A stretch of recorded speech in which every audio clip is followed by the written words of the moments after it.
Good morning, everybody. I'm very happy to have today on check-in, which is our casual discussion with hospitality leaders. Monsieur Herve Blondel, do I say it right? You do indeed. You are natural.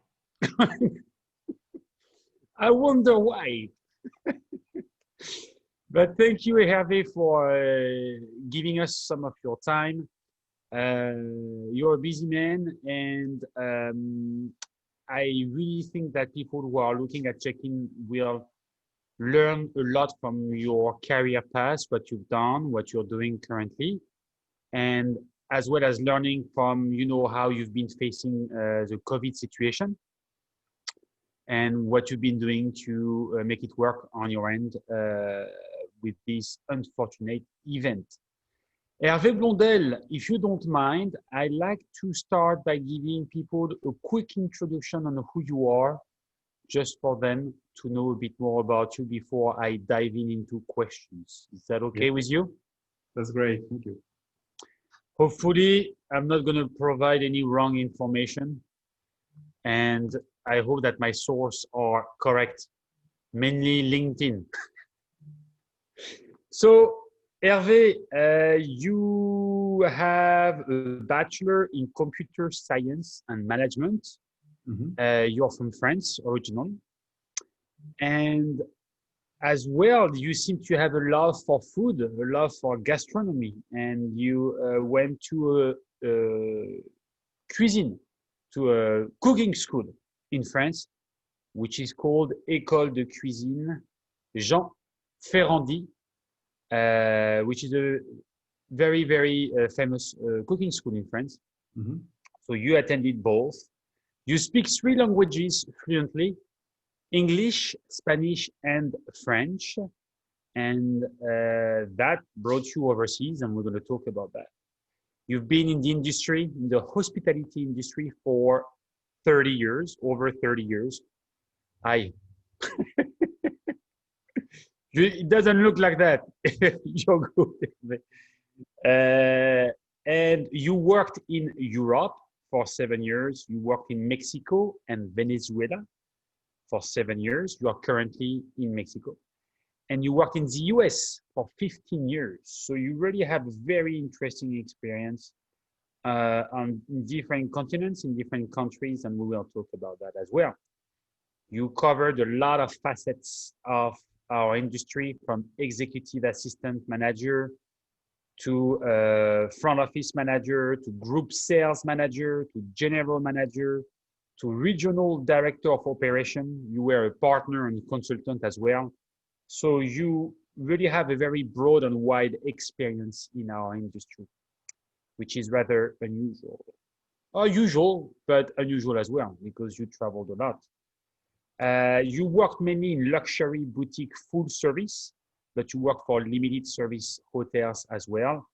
You're working now for a resort, and you worked for independent hotels as well. To name a few briefly, you worked for Joie de Vivre, you worked for Las Alcoblas, for Accor Hotel, the Mandarin Oriental, the Ivy Collection Starwood, and the Nico Hotel, which is a large independent hotel here in San Francisco. We do have 198 connections in common on LinkedIn, Hervé. That means that we know a lot of the same people. And as we know, it is a small industry. And I wanted to take the time as well this morning to thank you for supporting myself when I started my career in hospitality. When 2 other gentlemen brought me on board for a company called Orbeco at the time that was doing green cleaning product for the hotel industry. And that's how we met here in San Francisco. And you gave Orbeco a chance to be able to work with hotels. So I'm grateful about this. I have not forget about it. So thank you. Pleasure. So this is you. In a nutshell, about the hotel industry. Let me ask you that first question. That's how I start usually. How did you get involved with the hospitality industry? How did the your career started? Did you know you were going to do that for, I mean, it's hard to know what we're going to do when we just start when we are young, but how did you have that passion and feel for, because you seem to have both, you know, gastronomy and hospitality. How did that go around? Can you tell us how you got involved into what you're doing now? Yes, I started. So when I was in France, I used to live outside Paris, and I used to live nearby a place called Herve, which is where the Accor Hotels Group had its headquarters. So, and I had quite a lot of friends who used to work for Accor. But prior to that, I always loved cooking. I always loved food. How unusual is that for a French person to like food? So, and and always wanted to learn more and to see more. And I just got the luck to find some of my friends who were working in hospitality industry and gave me that possibility of enter hospitality. And from that point forward, I worked in the headquarters of Accor outside Paris, but my passion was more about operations than being in administration or headquarters. Got So it. that was my way in through friends. Through France and through Ivry, which is just more Every just outside Paris, is south of Paris. south And of Paris. that was the Accor Hotel Group at its headquarters at that time. Okay. Could you tell us a bit more about where you are today? What do you do? What is your role and about your resort Yes. that you're at? I am at Rancho la Puerta. Rancho la Puerta, it's a health and wellness resort that has existed since the 1940s. And the owner, Deborah Zeke, is still alive and comes every week to give a talk to the guests. Rancho la Puerta is on about 4,000 acres of land, including the mountain. It has been named the #1 health and wellness resort in the world. Oh, wow, that's an achievement. Yeah, we've been, we have fitness classes every hour. We have hikes. We have, gyrokinesis, TRX, gyrokinesis. I mean, we have so many classes. And also we have presenters that come and speak about different subjects, about nutrition, about what's going on in the world, about it's very diverse, and every week is different. We change the theme of it every week. And we have guests who've been coming to the ranch, sometimes second or third generations of guests, some of them up to over 100 weeks. So it's not unusual to have a guest that has been coming to the ranch for the last 20 years, at least once a year. It's an amazing place, and it's just located on the other side of the border from the United States. So we are about half an hour from Tijuana on the east side and on the mountain. So we can see the US border from the ranch. So it is nominally the #1 wellness resort facility in the world. It is indeed, yes. Wow, that's fantastic. Yes, I don't, you know, Hervé, I don't think I got this info. I'm just saying, looking at it's not something you're promoting heavily. I mean, you're promoting your resort, but not the fact that you are #1 in what you do, which is in a way very humble. You know, what's interesting nowadays is, and I went to different conventions and we spoke, and health and wellness seems to be the big new thing for lots of hotel groups. Health and wellness has existed at the ranch since 1940. The owner, Deborah Zeki, has been ahead of the curve since that time, giving teachings on health and wellness and giving classes at the same time. Obviously, we have had an evolution in terms of what we're doing. And we always say it depends on what the guests want. So the ranch evolution is linked to what the guests have always wanted. So it's one of a kind place. I sometimes call it a camp for adults. People come for the week, they arrive on Saturday and they leave the following Saturday. And sometimes they don't want to leave, they want to hide. They want to stay in the mountain. And as well, the location of the ranch is very special. We are by a mountain called Mount Kuchuma, which is one of the a mountain revered by Indians in United States. And you have 3 or 4 mountains like that in the United States. And one of them is just located here on the ranch. It's called Mount Kuchuma. And so it's a very special place for many, many reasons. And once again, health and wellness, if you look at all the major chains today, are trying to add a health and wellness component. So we have 86 houses for guests located on the ranch. And so we have lots of space for the guests. And we do hikes every day on the mountain behind you.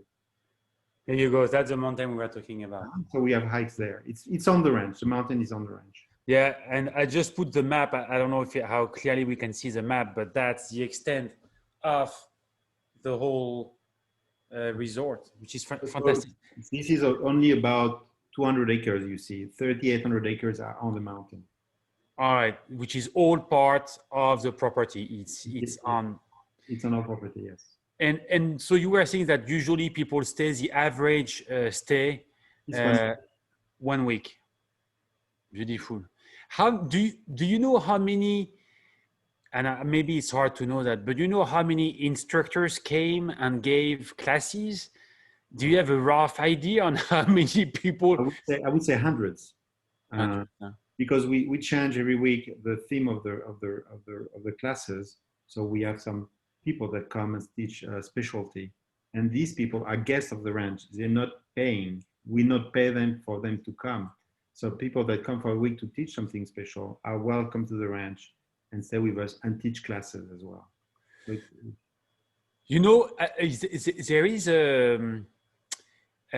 in Scotts Valley here we have 2 years ago, 2.5 years ago, there is a old campus that closed down, and it turned to be they turned it into something just like not like this, much smaller scale, but really focused into wellness. And they had a lot of yoga classes. It's really focused not so much as a hotel, but more as a health center / hotel. Mm-hmm. So we had this here in the Bay Area, just next to Santa Cruz. As you know, Santa Cruz in California is like Berkeley, very health conscious. Like Canyon Ranch, I assume. Yes. So Canyon Ranch was created after the ranch. The owner of Canyon Ranch were trying to come to the ranch and couldn't enter because at that time you had waiting lists, and they decided to open something similar to the ranch. So the ranch is called, when you go to any places, the ranch is called the Motherships and the Health and Wellness. Oh, wow. So for that reason, everything started here on property. Wow, fantastic. So let me ask you this. So as I was saying, you do speak Spanish fluently. Mm-hmm. And you spent some time in Venezuela as well. Uh-huh. Did you speak Spanish fluently or good enough before coming to the US, or did you learn as you were here? How did that? And do you have, when you run an operation in Mexico or in Venezuela, is it necessary to speak, Spanish, or how does this? So to first answer your question, I learned Spanish when I was working for Accor. I was sent to Spain to learn Spanish for 6 months. So I was in Madrid. I lived 6 months in Madrid, and I was a full-time student studying Spanish. Although the fact that I used to go when I was a kid to Mallorca in Spain on vacation every year, didn't speak Spanish fluently, but that was my opportunity to go and learn Spanish. So yes, when I arrived in England and then United States, I already spoke Spanish.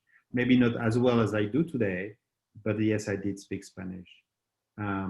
When you work in Latin America, everywhere you work, as long as it's a foreign country, you need to speak the language where you live.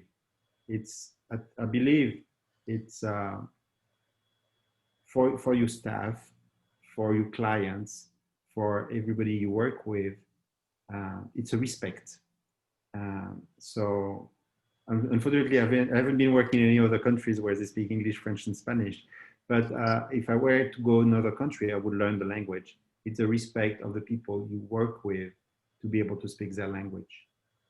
Very good. Could you tell us your experience in Venezuela as well. So you seem to have a love for Latin America, right? You seem to really like this part of the world. Could you tell us why? Could you tell us how different it is from your experience in Europe and in the US? What's The culture, people are very friendly, very happy. That you have that positive energy in Latin America. Uh, when they give you friendship, you go to, I mean, I can give you an example. I was invited at a friend's event, and at the end of the event, I didn't have only one friend. And most of the people at the party were becoming friends. And through the years, even with distances, we stayed in touch. Um, when they give you their friendship, it's for life, and they mean what they say. It's very similar to the culture we have in France as well in many ways. So we have also part of the Latin culture. But over there, they have the music, they have the joy of life. It's pretty amazing. And they have the weather as well. Not to say that I don't mind the warm weather. well, as you can see today in San Francisco, it's fairly sunny. We don't have fog. You just said the word joy of life, and that makes me think of your experience at Joie de Vivre, Mhm. which is, as most people know, the boutique hotel chain that started here in San Francisco in the 80s, started by Chip Conley, who now is as well, I believe, really into health and about a very specific target or segment, which is Yeah. elder, right? Could you tell us about that? Have you heard of that? Yes, I did. I used to live about 2 miles away from where Chip Conley is located today. I was working on the building a hotel, and yes, the Elders Academy of Chip Conley is located in Pescadero, which is located between Cabo San Lucas and Todos Santos, nearby Todos Santos, maybe 10 minutes from Todos Santos. And I used to live in Todos Santos as well. Oh wow! So that's in the same kind of path, right? It seems to be in the same, as you were saying, health and It's, well. yes, Chip Conley is based on the growth and a certain type of people. People go there to resource themselves and I would say plan their future and see where they are in life and what they want to do with the remainder of their lives in terms of professional side and personal side. The ranch is a reset place where people reset their lives. It's a place where people come to grieve. It's a place where people want to learn something new, or or they want to write a book or anything. So it's a bit different. The goal of what Rancho is about and what Chip Conley is doing. And on top of that, Chip has a beautiful place on the border, in front of the sea. He has a love for surfing and yoga and the beach where he lives is amazing and long, and it's a pristine place. So yes, I know the place. Hervé, did you know that in France they have a boutique hotel chain that I learned about like 3 or 4 years ago called Joy of Life? Uh, they, Well, do they call that in English or in French? and it's called in English Joy of Life. We have Joie de Vivre in the US, but in France we have Joy of Life. And I tell you, their hotel has definitely a GDV style and design approach, and it's like. And I was in Lyon, in the city of Lyon, when I stayed in that hotel, and I didn't know it was part of this chain. But being in that hotel, I was like, wow, that hotel just feels like a joie de vivre hotel. And Maybe as I check out, I see the sign, joy of life, and I'm like, you try to copy on Joie de Vivre on the English American version. But, yeah, yeah, well, and it works great in France. I think they have like 15 or 20 hotels. Check it out, Joy of Life. I I will mean, do so. independent hotels with all their own personal style. And it's surprising, right? How things goes around. So, Hervé, you were talking about the difference, uh, and how you interact with people differently in Latin America than in the US.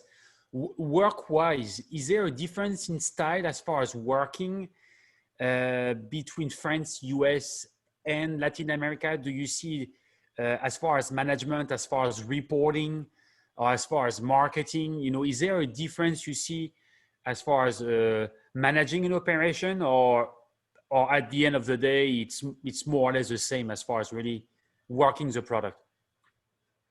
The expectation for the guests are the same. The staff are trained to deliver the best customer service we can. What differs, obviously, are the laws and the rules that each country has. So you have to work with this. If you look on the guest side, they are looking forward to get the best customer service they can receive. And this doesn't matter. Wherever the country you are is what you want to receive as a guest, and that's what we want our staff to deliver. So the trainings are the same. Sometimes it's easier because they already have a certain mindset about customer service, but it's also about who you are recruiting for the job as well. But what the main difference are the laws and the regulation that you have to follow that sometimes make it harder and sometimes make it easier. So it depends. But no, I mean, the idea is to deliver an experience to our guests. Is it easier to hire people in the US than in Latin America, or there is no shortage of, you know, of having great employees, or is it the same, or you didn't find yourself struggling trying to find a person who could fit a role at your property? I mean, it's never easy to find the right individual to do that job. You know, so a lot of people think that, oh, I work in a hotel, it's going to be easy. I mean, it's easy if you have the right mindset. It's easy if you're a people's person. But on the other hand, it can be hard. So it's about recruiting the right individuals for the right positions. And that's always what the goal is, and to get the right person. So sometimes it's hard to find Mr. Right or Mrs. Right to fill the position you need. But you can always find them.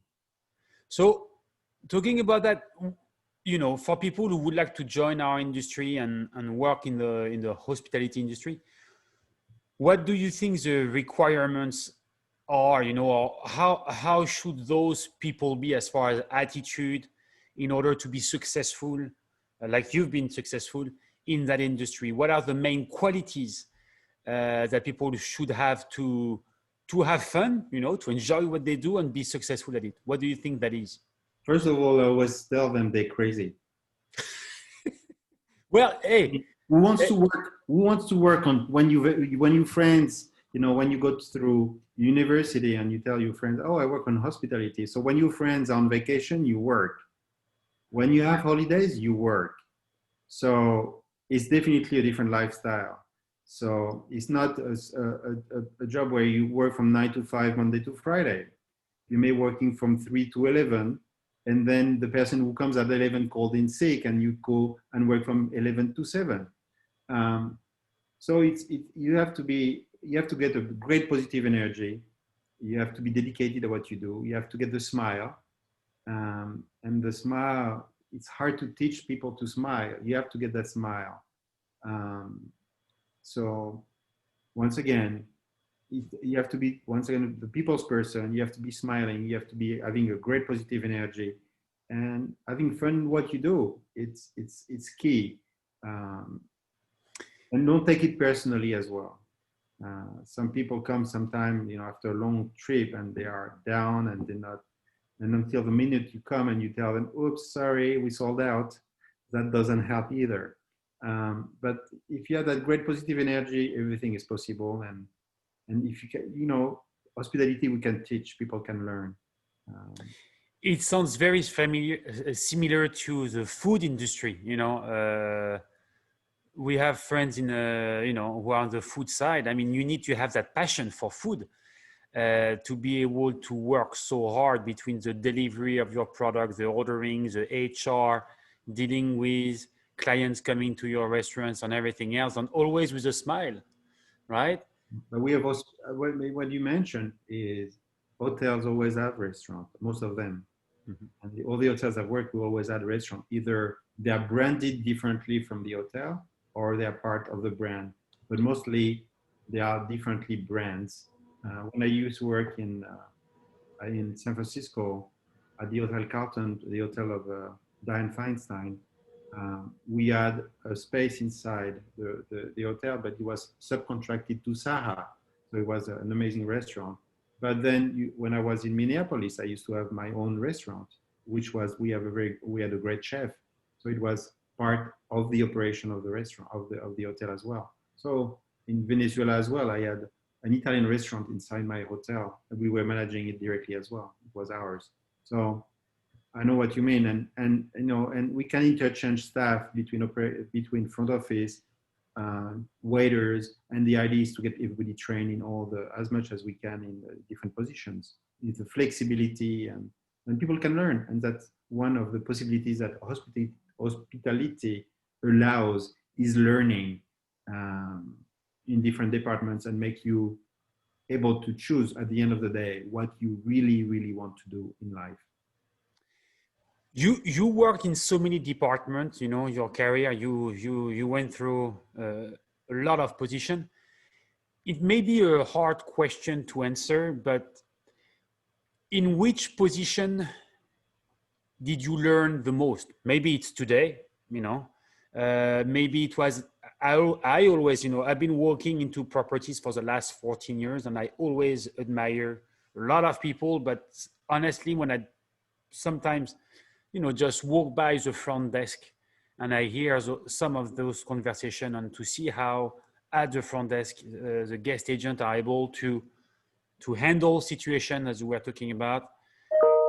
For me, it seems like front desk is really a place where you get a very good training on hospitality, a very deep dive into facing customers. But is that, what do you feel? Is there a department or a position where you learned most? I love every single position I've had in hospitality. Either when I was working for IBIS, where hotels in France and England, where you had to do everything. Um, where I worked in the Hotel Nico, I was the front office manager, and then I moved to sales. I love working in sales. It was a great experience. Um, then then general manager, then you know, and all the different positions I've held, I learned something different, and I enjoyed each one of them. And every hotel is different. Every hotel is a different beast. Um, and the Rancho la Puerta may be the closest and the furthest away from hotels that I've known. Yes, we have that component of lodging, and yes, we have the component of fitness, and yes, people is come. You know, some people in the village of Tecate, they thought it was a sect. No, crazy people eating well and doing exercise. So for a lot of people, it was like, what are these people doing in the sect? And on top of that, you close the doors during the week. It's like a ship. People don't usually go away from the ranch and they stay an entire week because they want to reset their life, as I mentioned, with different food. So once again, uh, every single experience has been positive and bringing me something additional to me personally, and help me to grow as a person, as a human being as well. So I've been very lucky and very blessed on that. Does the location of the properties you worked at does change the feel of the property and the way guests are, the way guests behave or guests, you know, enjoy the property? Right now, you seem to be in a dream part. I mean, in a dream resort. You worked in, you know, in San Francisco, in other cities as well that are much more congested. Do you see that it does change the vibe of the property, or how does it impact the day to day and the? So let's say that San Francisco, a lot of hotels I worked were more leisure hotels. The Mandarin and was a leisure slash business hotel, a very high end. Obviously, was a 5-star hotel, a 5 diamonds hotel. The Hotel Nico was business and a little bit of leisure as well on weekends and for groups. Um, Definitely you have a different vibe. The hotel in hotel in Caracas as well was business, a high-end business, and so once again, the vibe changes and the culture that you receive changes because we call segments of clientele, depending on the type of segment. or business or leisure of the type of guest you're going to get. And the change, you feel the different vibe changing from the week to the weekend because what people are expecting are different. So you have to readjust yourself on the expectation of the different guests. But to be honest with you, I enjoy where I am. It's a fun place. It's it's a very health-minded and very spiritual place as well. So you worked for large flags. You just mentioned Mandarin Oriental. You were mentioning Accor Hotel, and those hotels are, I would say, famous for having very strict standards, Mm-hmm. laws, regulation. The property you are at is probably a lot different from those experiences you had for large flags. Mm-hmm. How would you describe that difference? So I also worked for Starwood Luxury Collections and some hotels that were also linked to a leading hotel of the world. So to be honest with you, uh, the flexibility and the possibility to react is much, much better in smaller hotels and family-owned businesses that are not linked to any chain. Um, it allows us to, if we see something that we can adjust and make it better, we'll do it right away. We don't have to wait. We don't have to wait that goes to the headquarters and come back down. Um, so it's nice. It's a big added value to get that flexibility, which doesn't mean it's bad in the big chains. It just, once again, the expectations are different. People are not looking. They're looking for their. If you go to Starwood, people were looking for their Starwood point to become platinum, to become ambassador. At the ranch, people don't care about the status. People can come from different environment. It can be wherever you are outside of the ranch. It doesn't matter when you are on the ranch. It's about who you are as a person, what you are outside, and it's very enjoyable. You don't have the same goal and the same reason for being. So yes, the flexibility of reaction and what I mentioned earlier, what the ranch is about today is because of what the guest wanted us to become. Got it.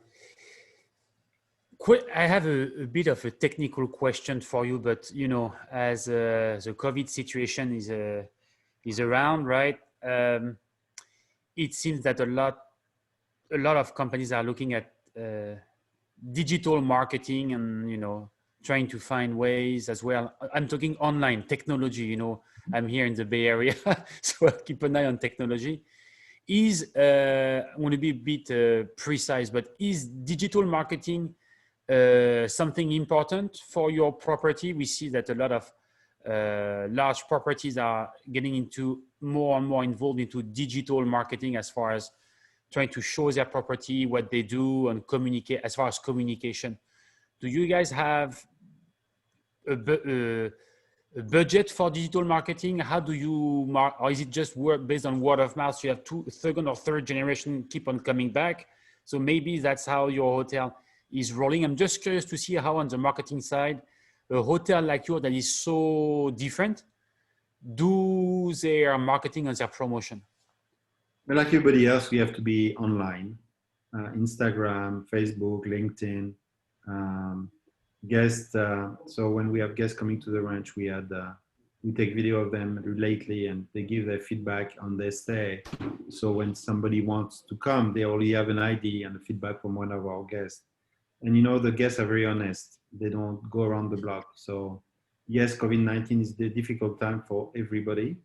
We have a small sales team at the ranch, but yes, you cannot be not online. You have to be there and you have to be present and you have to get a content that gets people excited. During COVID-19, our director of fitness has been doing weekly chat with some of our presenters. So anyone can plug in and watch a Zoom conference call with one of our presenters, and allows our guests to keep connected to the ranch. And even some people who haven't been at the ranch for many years say, I cannot come to the ranch anymore because my health is not good enough. but I felt connected to the ranch. So, you know, we wanted people to stay connected with us and us connected with our guests, not only for the financial side of it, it's because what the ranch is about. Very well. So was your ranch, was the resort closed during COVID-19, or you guys always had open doors? How did you go through this? We have been closed for 6 months. You've We been closed closed the for ranch from mid-March to mid-September. Um, we were not open, but we were open. What does that mean? We have 4,000 acres, as I mentioned, and we need security department. We need the HR department because also HR department was doing online classes for the staff, fitness classes. Uh, we need to keep in touch with our union staff. We need to keep in touch with most of the people and manage the staff that we had on the ranch. And also we were working on preparing to the new reality of the reopening of the property, training the staff before they came back to the ranch. And the different new procedures of cleaning that we put in place. So it's been, even though we're closed, we're not closed. We're close to the guests, to the clients, but we're not close to some of the staff. And in Mexico, you don't have an employment; it doesn't exist. So we also were able, the ownership was able to pay 60% of the salaries of the staff while we were closed. And we have an organic garden where we grow fruit and veggies. And while we didn't have guests, the ownership also decided to give away some of the production of vegetables to our staff to keep them healthy as well. So it's just there is just more than just a business behind it. There is a soul, and that's what the ranch is about. Ah, very interesting. It's very inspiring, Hervé. How did you learn about that property? How did the opportunity came around? Through connection, or how did you just? If I tell you through LinkedIn, through a headhunter, I was working in Mexico, in Baja California, when, as I mentioned, not far away from Chincontli, in Todos Santos. And obviously, the fact of speaking French and having that experience in hospitality interested them in me, in my profile more than me. And I went to visit them, and we started to talk. It took a few months to get through the entire process and to get the decision being made, and interviewing the board of directors, interviewing the ownerships, general managers, HR, and the normal process, but a bit longer because it's not about hiring anyone, it's hiring the right person for the right position. So when I was hired, the owner, Deborah, was in a hospital, and so she wanted to meet me, and she started to tell me, "Hey, Herve, we usually, in your position, we usually hire Mexican." And I was like, I'm not Mexican. Say, I know from the height of a 96-year-old owner. So I know you're not Mexican, but they hired you when I was at the hospital. So, and we need people to say at least 5 years, a minimum commitment. And I think even though she said that, when you get into the ranch and you get into the skin of the ranch, that's not for 1, 2, or 3 years. It's not the traditional turnaround of hotels. You know that you're going to stay longer because it has a soul. So when you get into the soul. So, interesting. You're talking about that. You're talking about the rotation. As we know, in hotels, a lot of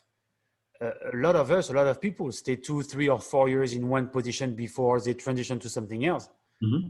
You're a good example of this. I mean, you had so many different positions and many different properties. Is it a good thing? Is it a bad thing? I mean, there are not too many industries where you can grow so quickly, right? Going from front desk to housekeeping to sales to could be HR. The hotel industry gives you a chance to be able to switch from department to department. But on the other hand, depending on where you are, it seems that the switch can be done very quickly. You don't have executive housekeepers who stays for 10, 15, 20 years. I probably know 3 in San Francisco that have been executive housekeeper, let's say, for more than 10 years. But it's very unusual. Do you think it's good for the property to have this kind of rotation? Does it matter, or it's good? You know, is it good or not? I'm just curious to see what. I mean, I think in many cases people lose focus. When you see the same bed every day for 10 years, okay, it's fine, it's the same bed, the same room. It's good and bad. A new person comes with new ideas, progress. So usually we say for general manager, 3-4 years is great. People get used to you and you get used to them. And that sometimes they know which button to push to get what they want. When there is a new person arriving, that person has got a new vision of what's going on, and is going to have to push the property at a different level. So once again, every person is different, every situation is different until you find the place you want to be. And to be honest with you, you would have told me I would end up in a resort like the Rancho. I would say never. I like cities. I like San Francisco, London, Madrid, Caracas, Minneapolis, Portland. So I've been living in big cities all my life, and finding myself in a place, a resort like that. At least I'm about 30, 40 minutes from San Diego. So we go every weekend to the airport to pick up guests at the airport. But the proximity of San Diego makes it easier. But I love the place. I love the differences that we have between a big city and being at the ranch. You would have told me, at 9 p.m. you're in bed. I would say, are you joking? At 9 p.m., the ranch switch off at 9 p.m. We have a speaker event from 8 to 9, either music, people come and play music at night from different orchestra from all over the world, or singers, or piano players, and it's pretty amazing the quality of what we have. And by 9 p.m. everybody is like, I'm tired, because they wake up at 5:30 in the morning and get ready to go on a hike at 6 a.m. So people there are very, very, very long. Got it.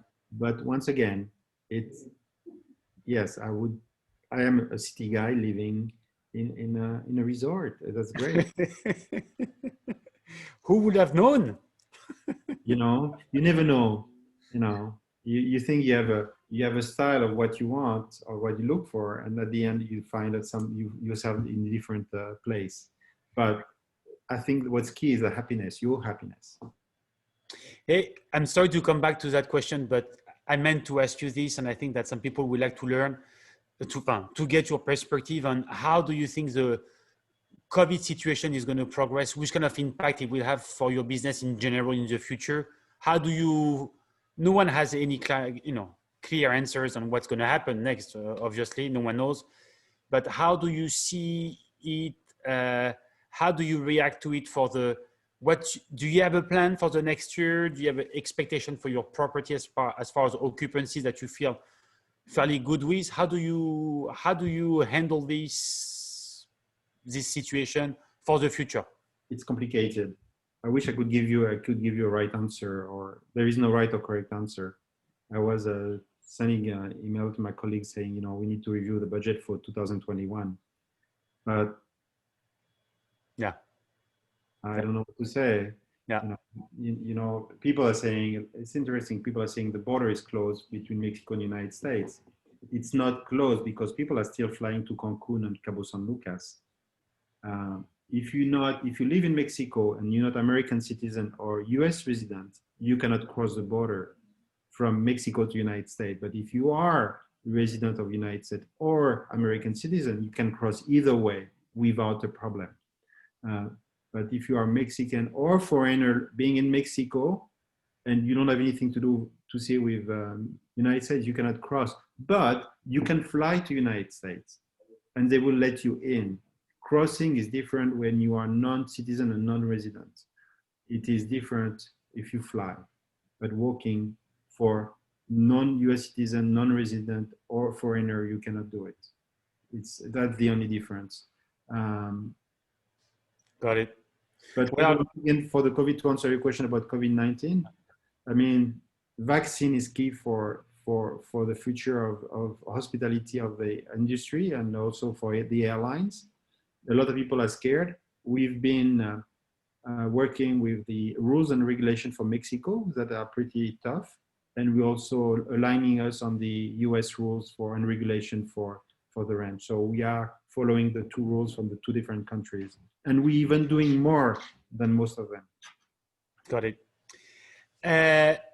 Well, we are getting closer to the hour, Hervé, and I want to thank you for all the good information you provided us. But I always like to finish our casual discussion with more personal questions, fun questions, and things about you. So as I was saying earlier on, you went to a cooking school in France.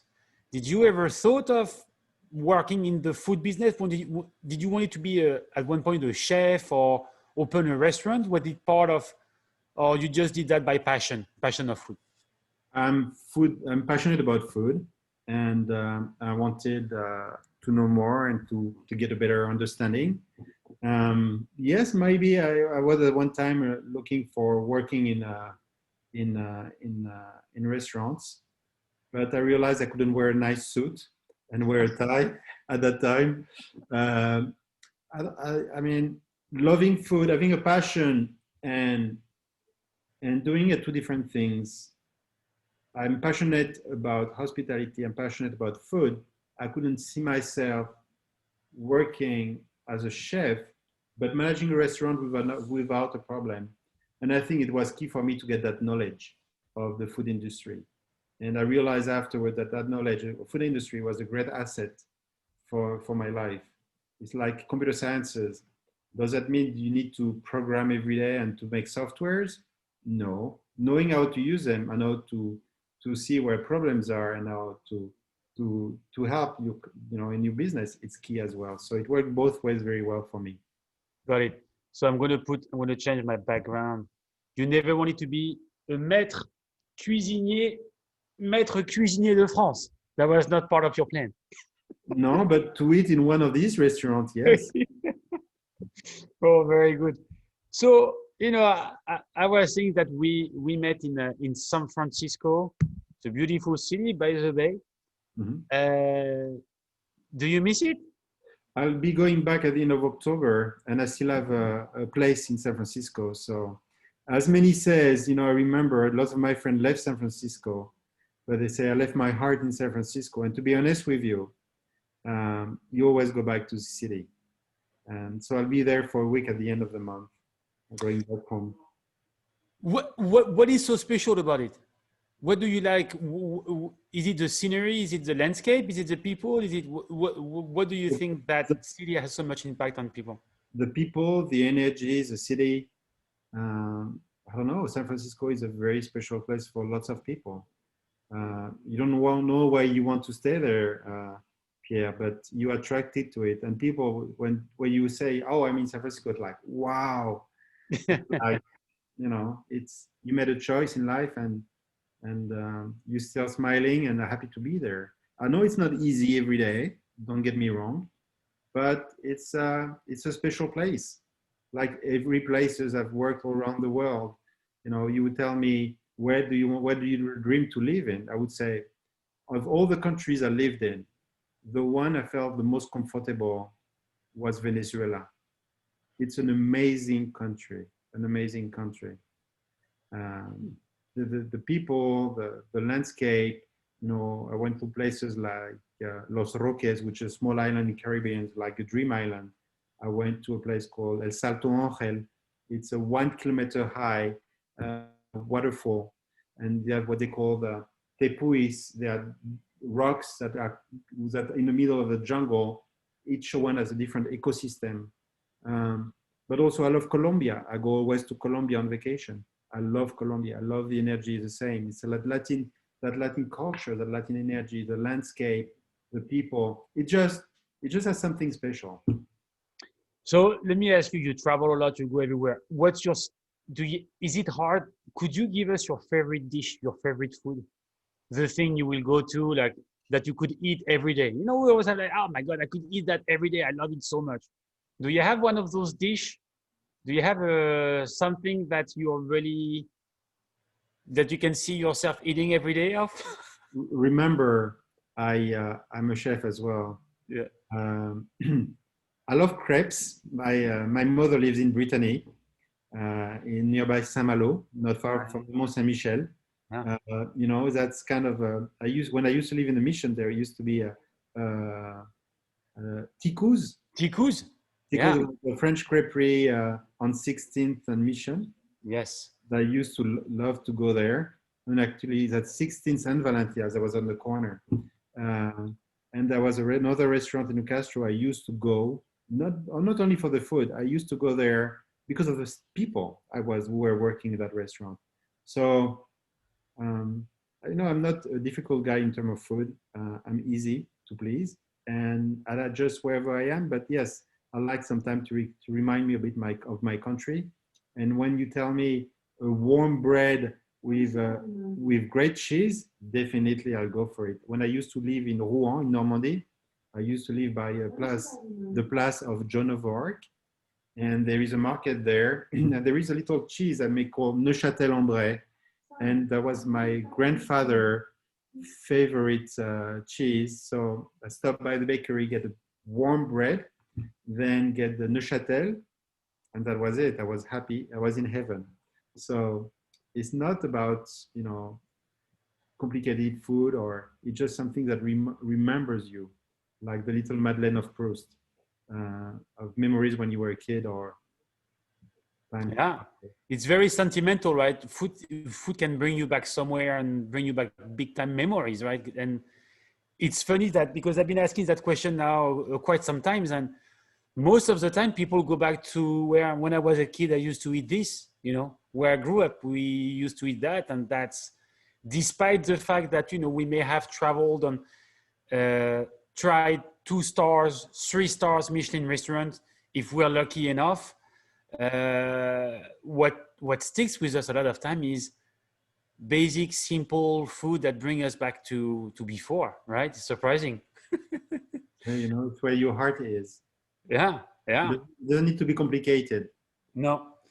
What's your? Let me ask you this: if you knew people that were coming to go to San Francisco, what place would you recommend them to go to? You know, the Golden Gate Bridge is behind me, obviously, but where do you think people that comes to San Francisco, to the Bay Area, what do you suggest them to do? Do you tell them, hey, you should go to Napa Valley for the wine or something like that? What do you think people should do? When people come to San Francisco, first of all, just walk around.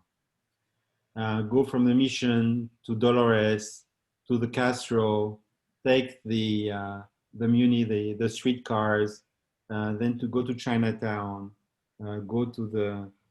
go walk around the Embarcadero, cross to Crissy Field, walk across the bridge, go to Sausalito, and come by boat from Sausalito down to San Francisco, or stop by Alcatraz if you want to. I mean, this is, I would say, even you can take a bicycle to do it if you want, but that would be an amazing trip. And, you know, stop and eat in the small restaurants, and, you know, don't be afraid. I mean, and if you want to go to Berkeley as well, and Alameda, and then head out from San Francisco. And as soon as you cross the bridge and you go through the first tunnel, you have already 10 Fahrenheit, 10 degrees difference. And then further you go up Napa, you got more differences in temperature. And you know what? I realized when I moved to Portland, I drove from San Francisco. And as soon as you get outside of California, you go on the mountain, it becomes green. It was pretty amazing and stunning differences. But California has a special touch. And I still live, you know, 30 minutes away from California, so I can still go there. But San Francisco is one of a kind. You have many things to do, a lot of history, and it's very much like what you would expect from a European city. This is why also you are linked to it. It's that European flair and the different cultures that you can meet. Yep. Yes, I love San Francisco. It's going to be I don't see myself living anytime soon, but yeah, it's not bad. It's not bad. There is worse. Hervé, we're getting to the hour. I have one last question for you. You traveled the world. You went to many different properties and resorts. Could you tell us what was the best property you went to, being not as far as working, but as far as enjoying your property? Is there one property that stands out as far as you were like, oh my God, I'm blown away by the level of the service or by how beautiful is that property? When you traveled personally for, for leisure, is there a place that stands out from where you went? If I was going to tell you, it was a small hotel on the beach in Colombia. I went with a friend. We were the only ones inside the hotel, and I was blown away by the service. And there was only one person doing service. It was the owner, and and one person for the breakfast, and it was amazing. I mean, once again, it doesn't have to be very complicated to be 5 stars. Everybody has a 5-star requirement that's not the same 5 stars requirement. My 5-star requirement are not like people behind the door and something like that. I mean, I also enjoyed the St. Regis in Mexico City. It was, an amazing experience. Or, it's once again, depending on where you stand in your life, where you are for, what reason you were there for, your expectations are different. And I did truly enjoy that little space in a village called Necoclí in Colombia. It's just in the side of Antioquia, across from Panama. It was just amazing. I just had an amazing time. It was just the perfect click at that time. So once again, I can enjoy a beautiful resort, but also small properties that have that flair, not 5 stars in terms of design, but services is so much more. Very well. Thank you very much, Hervé, for giving us 1 hour of your time. I really appreciate everything that you shared with us. I'm happy to see you. I definitely want to see you when you are in San Francisco. Mm-hmm. So we should go for lunch or coffee. Sorry for everybody to know that, but we need to connect. Or hot chocolate, as you can see. Hot chocolate. Yes. I'm a chocoholic. That's right. Oh yes, we did not talk about chocolate, but you and I share the same passion for chocolate, but you even more than me, actually. Yeah, I did create my chocolate company here in Mexico. That's what I came back with from Venezuela. So I have my own chocolate company. So when you come in, if you don't mind bringing me a little bit of it, we'll take a picture and we put it on LinkedIn saying, following that conversation, here is the chocolate we talked about. And we will put the link where people could have a look and try it. You are shipping to the US, you are shipping everywhere, right? Correct? Yes, we are. It's a bean to bar company, and we learn from the best. And so I will definitely put the link for people to check it out, because that looks very interesting. So thank you for everything. Is there anything you want to share with the group before we part ways, Hervé, or are we good? Whatever you do, just do it at 100% and have fun doing it. And you have to be passionate. You live only once. So enjoy it and have fun. Well, words of wisdom. Sounds great. Hervé, thank you very much. Merci beaucoup. Un placer. Buonasera. Au revoir. Ciao. I speak Italian. You know. Ciao. Bye bye. But voilà. Hervé, thank you very much. We'll be in touch soon. And if anyone has any question, let us know. I'd be happy to answer to any comments. This is check-in. And we will put that conversation on our YouTube channel as well, so you can listen to it as you're driving, or if you are on a plane or anywhere. You can always learn and listen to those very interesting discussions. Thank you, Hervé. I see you soon in San Francisco. À très bientôt. À bientôt. Ciao, ciao. Salut. Au revoir. Au revoir.